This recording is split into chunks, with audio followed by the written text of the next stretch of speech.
Good morning. Ohayo gozaimasu. I hope you don't mind if I wander around a little bit. I would like to begin by thanking the organizing committee for the invitation to come over here. I'm very honored to have come this far to speak with you and discuss with you. And as well, I'd like to thank Takano-san and Omai-san for organizing all of this and making it so easy for me to come over here. So thank you so much, all of you, for this opportunity. Right, so here you will have a small Canadian man who lives in Scotland coming to Japan to talk about place-based education. I certainly don't pretend to know everything about this, but I've done a fair amount of reading and thinking and writing about it. And it's my hope that you might find one or two nuggets that you can take away from this and make some connections to your own work.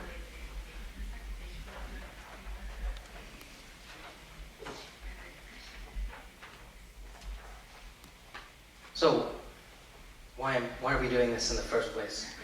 Well, there's been, as Takano-san was saying, there's increasing amount of discussions and writing being done on place-based education,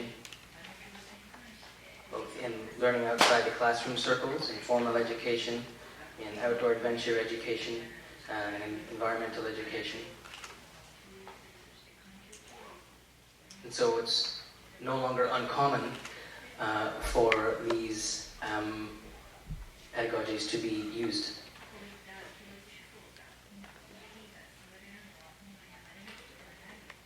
But I'll also say that from what I can see, the term place-based education is becoming so big and so broad that it's starting to lose a bit of meaning. The term is becoming so big that it's starting to lose its usefulness.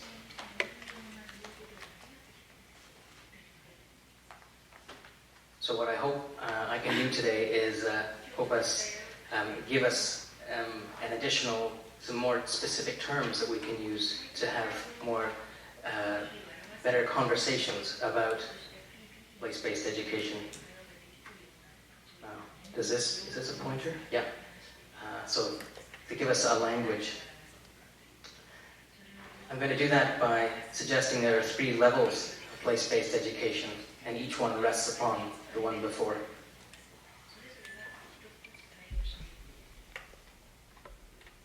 Are you ready?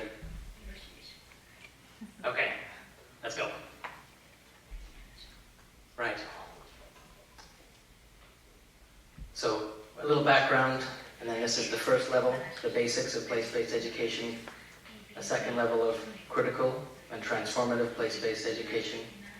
A third level, which has been new to me, I only discovered this about 1.5 years ago, cosmopolitan place-based education. And then we'll finish off with 3 things that I could suggest that you consider for your own practice. These are some of my secondary teachers in training that I work with at the University of Edinburgh, and they're math teachers. And here, right outside where the university is, in a very busy urban environment, they are measuring the gradient, the angle of the Royal Mile, which is a very busy ancient street in Edinburgh.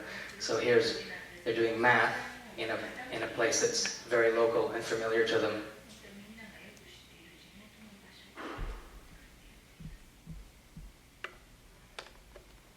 So in terms of the roots of Western place-based education, in the 70s and 80s, much of the writing was about place in general, and it was mostly from a human geography perspective and from a philosophical perspective, differentiating between spaces and places. And this, one of the gurus, Yifu Tuan, he said that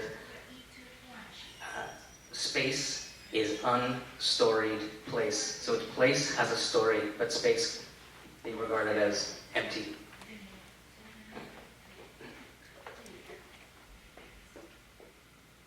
Later on, in the 1990s and to the present, was when this philosophical angle started to have an educational imperative. the education was added to place in the 1990s. And I was talking with Ambasan about this morning a little bit, and we were talking about, well, why wasn't there place-based education before?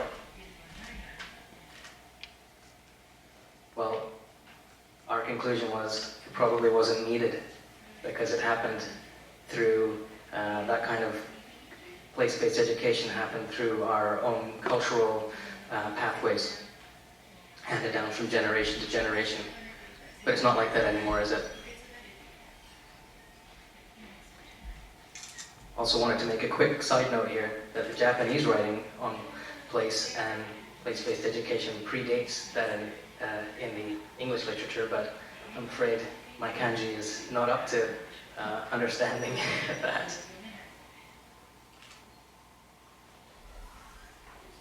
So where does this come from, all this interest in place-based education? What's driving it? Well, I've hinted at it a little bit already with this business of it wasn't needed before. Well, the authors of this book in 2011, Mike Brown and Brian Wachow from Australia, suggest that it's all has to do with modernity. I'm quite interested as an amateur sociologist in these concepts of modernity, or what some sociologists would call late modernity, or even liquid modernity, which is my favorite, and I'll talk a little bit more about that.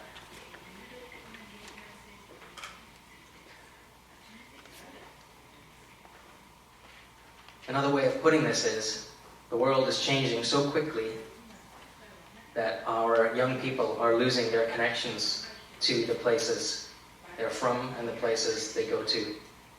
And I think it's fair to assume that, or I hope I can assume that many of you see that in your day-to-day interactions with young people. I see a lot of people, whether it's in London, England, or in Shinjuku, they're not really interested in place, they're interested in the screen. They're walking along like this, right? Same wherever you go.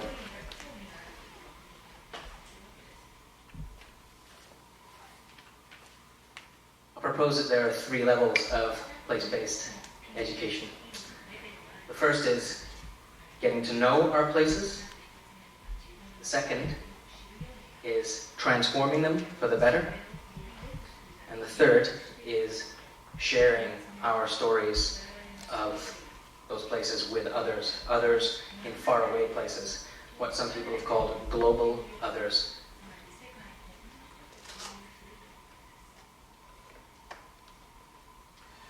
So here are some more examples from some of the teacher training that I'm involved in. This is more place-based math, some science, and history. All of this is happening within 200 meters of the school. So it doesn't involve big expense and organization and logistics to go hundreds of miles away to a mountainous region or something like that. It's outdoors, and it's deeply contextualized within local phenomena.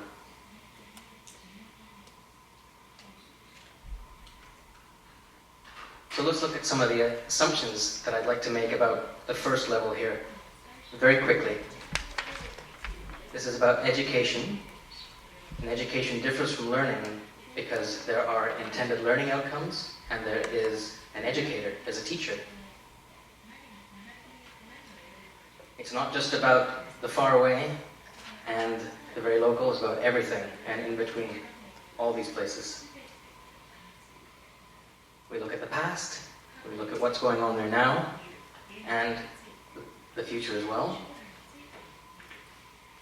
Place can be used it's a pedagogy, it's a way of teaching.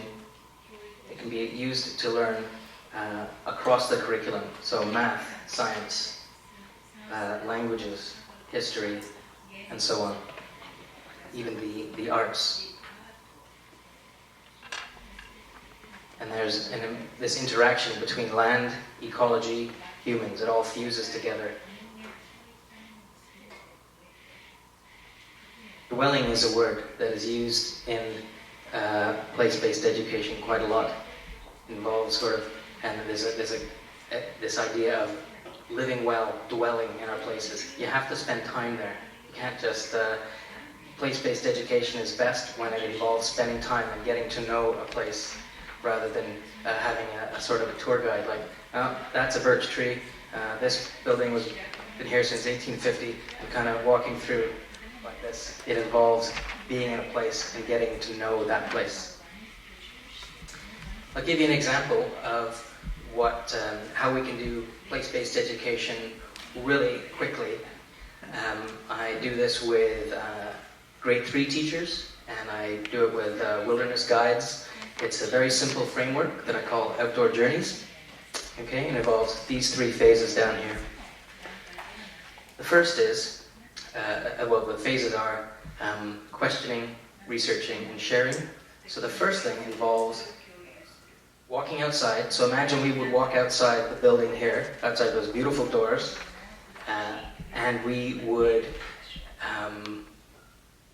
ask a question. So imagine that every single person here walked outside and wrote down a question about this landscape. Either an ecological question, something about the living environment, or maybe it's an historical question. And then we'd all come back in, we'd post our questions on the wall, and then we go about researching the answer. We would do this through the internet, maybe asking an elder, or through printed media. Old maps are very good. And then we would, once we had the answer, share it with everybody. So then we'd have all kinds of different pieces of knowledge about this particular place that have deep relevance for the learner. So the learner has agency and power to decide what they want to learn about. So that's writing the questions down, doing some research, and then sharing it with others. These are 9-year-olds.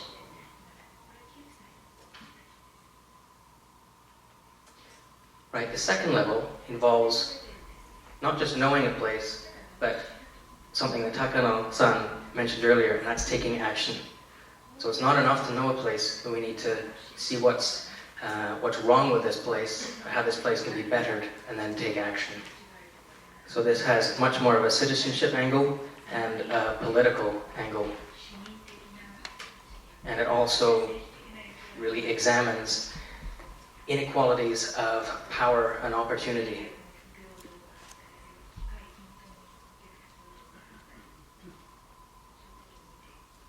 There are a couple of key concepts here. They involve words that don't necessarily translate that well, or actually I don't know if they're the best words in English. But the first step is to acknowledge that that everything in the past about a certain place may not have come to be through very equitable terms, through fairness. A lot of this may be, I think of land use in my native Canada or in Scotland, and it has, in Canada, it was the French and the English who marginalized the Indigenous people. In Scotland, it was often the rich English and the rich Scottish that pushed the Scottish peasants off the land. So it's important to acknowledge these pasts. It may be difficult for a 10-year-old or a 15-year-old to try and fix all that, but the first step is certainly to understand it.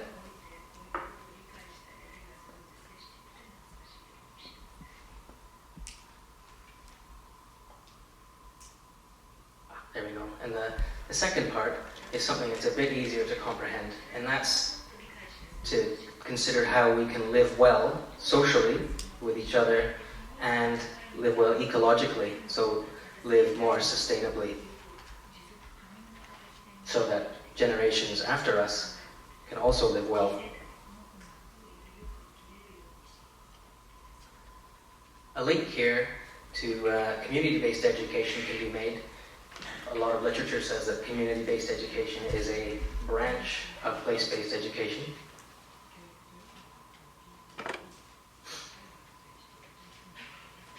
And this has a big theme on citizenship. So focusing on issues in the community that need to be dealt with, and then figuring out a way to take action. It might just be done in a very local organizational context initially, like in a school, organizing how some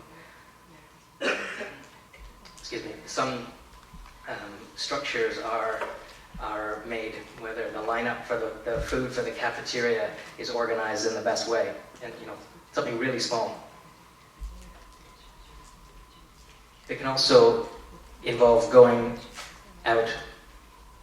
I've just realized I've updated my talk since this, and this is an older version where that's supposed to be community-based education.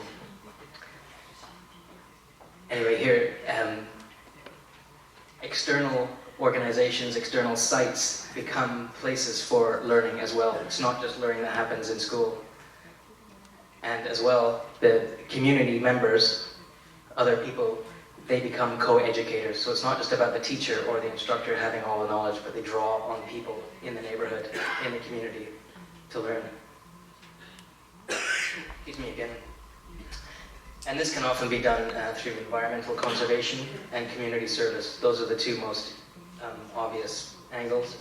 And I think there's some interesting opportunities for learning through local businesses as well. This kind of what's in Scotland they call enterprise education. And the culture and the arts, of course. So, there you have it. This is a pretty happy picture so far. Our first level of place-based education involves getting to know our places. The second level involves taking action. Good.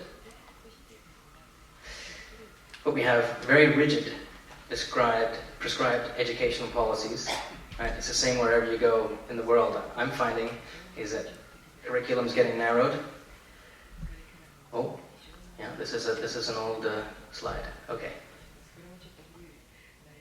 Curriculum's getting narrowed, so everybody's teaching to the test, and so we're getting people. If we take this to our logical extreme, we have people who are in all these different countries across the world, learning the same kinds of mathematical problems, science, equations, and their own languages, but they're increasingly the curriculum gets narrowed. Teachers are less able to make judgments, and crucially, this ignores place, culture, nature. The other problem with all of this is that we live in these crazy times where everything's changing. This liquid times where nothing is certain, everything keeps moving. Our grandparents most of them had the same job their whole lives, lived in the same house their whole lives. You ask a 10-year-old or a 15-year-old today, certainly we're in Canada and the UK, and they just don't know what they're going to be doing when they grow up, or where they're going to be living, because it's all changed.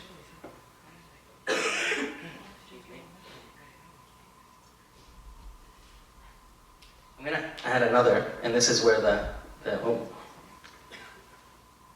this fantastic slide that I put in this morning but didn't transfer onto on my son's computer. And that is that all of this stuff happening here, these difficulties with place-based education are happening at a time where there are big global issues that we're facing. Professor Abe was talking about education for sustainable development. And these are global issues of climate change and so on that are facing all of us, irrespective of what country we live in. But how do we tackle them? How do we tackle, massive, the power held by massive corporations that are changing the way people live? They change the way workers work in factories on the other side of the world, in often terrible conditions. There's forced migration. People's living conditions are so bad that they have to leave their families and walk for thousands of miles. We see this happening in Europe, in the Middle East. We see wars that are being waged on religion. So all of this is happening at the same time. And it's a really difficult time, I think, to be educating for place. But I would say because of those things, it's absolutely vital that we do.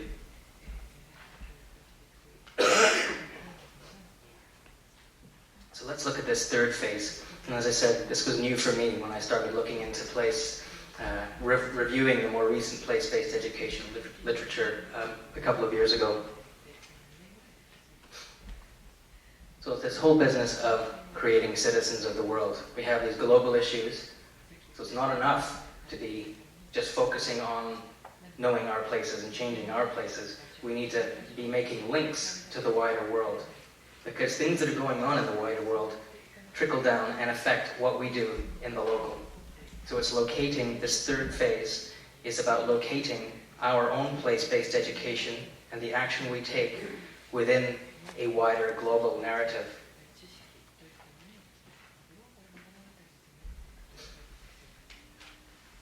So this third point here is keep understanding the local within the broader context of the global influences.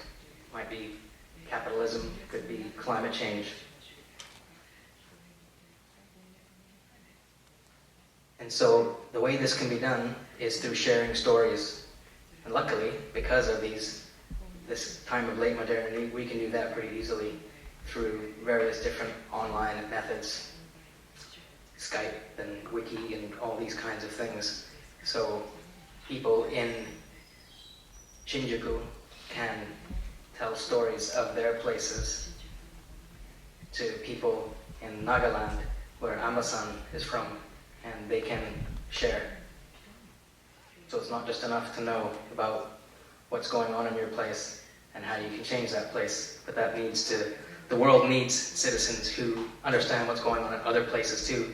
Because I think, from what I understand with education for sustainability, one of the biggest problems is that young people find it very difficult to understand the connection between their own actions and consequences. If I burn myself making coffee, I'll know how to do things differently next time. But if I'm living unsustainably, it doesn't necessarily affect me immediately, but it might affect the way someone else on the other side of the world is living now or in 10 years. And that's a pretty difficult thing to teach for them.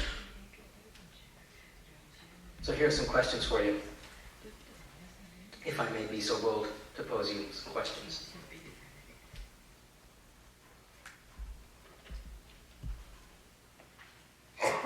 To what degree can place-based education really respond to places we live in? And Mike Brown from New Zealand, who co-wrote the book about a pedagogy of place, he says actually this PBE should be PBR, or place, PRE, place responsive education, because he says the word to respond, responsive, involves action.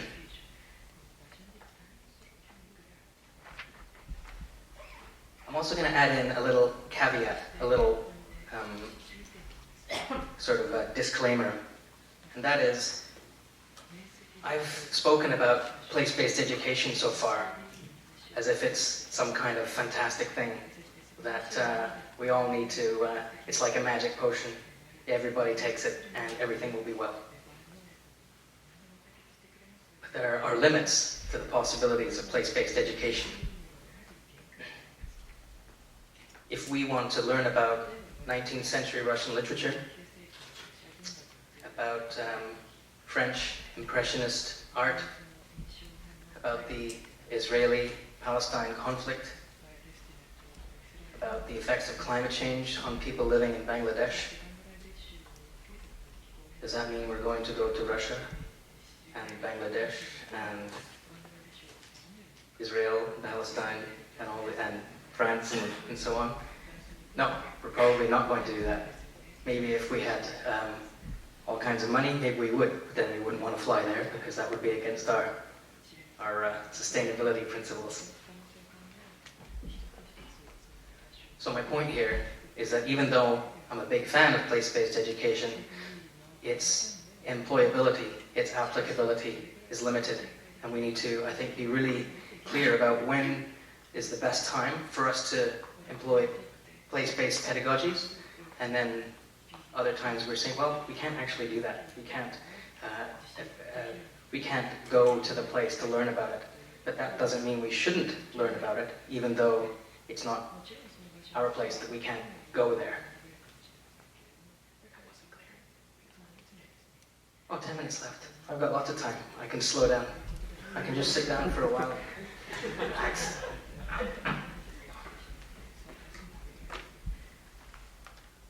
So the second question for you, I said I would wander, but I haven't really wandered. So just to make sure your necks are getting the same exercise.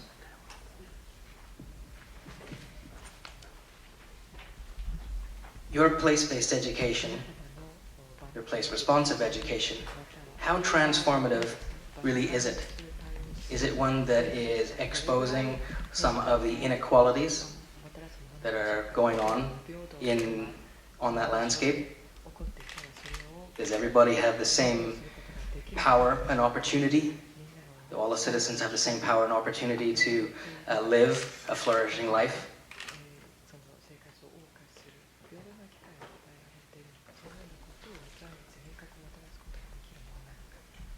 And then the third question is about how can we, to what extent is place-responsive education linking our participants' experiences with those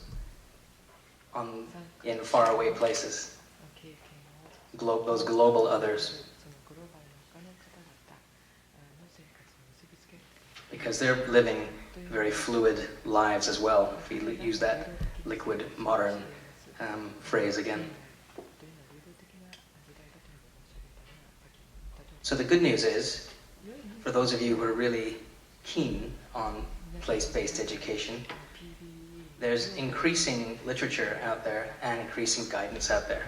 So if you want to do more of this, you can do it, and you can find support. However, it's never been so challenging because of these crazy times we live in. I mean, I get stressed out by just all the uncertainty that is in my own life. And it's this uncertainty that is really challenging for many of us in these times that we live in, because life is less and less predictable. And as soon as we think, I understand this, I get it, it's moved on to somewhere else. When I just think, I just get to understand how my computer works, and it says, you need to update your software.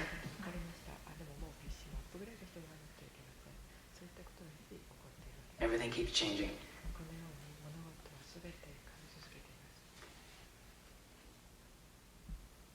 So, it's my final slide, that teaching for our places and through our places has never been so important.